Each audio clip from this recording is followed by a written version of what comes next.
عارفين إن كاين سجين مغربي محبوس بالغوانتانامو؟ صار محبوس تمك أكثر من 18 سنة، ولحد الآن محبوس بدون حكم بأي اتهام. اسمه عبد اللطيف ناصر، وجا الوقت يرجع على بلاده. عبد اللطيف كان ولد ذكي، قرأ الرياضيات والسيونس بجامعة حسن الثاني، وعائلته مازال ساكنة بالدار البيضاء. مرة في الشهر كيخليوهم يتصلوا مع ولدهم، ومني كيهضروا معاه كيكونوا دايرين له المينوت والحراس كيتصنتوا عليهم. يمكن تقولوا إذا كان تماك 18 سنة لازم يكون دار شي حاجة، لكن لا، حتى الجيش الأمريكي والأجهزة الأمنية كيقولوا إنه مخصوش يكون تماك. الحمد لله في 2016 كلهم اتفقوا إن عبد اللطيف ناصر لازم يرجع على بلاده.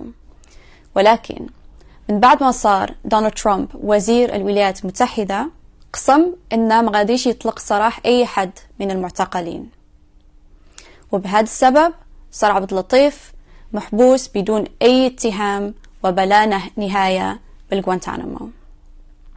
لكن فجأة إذاعات راديو مشهورة بأمريكا صارت تتكلم عن قضيته.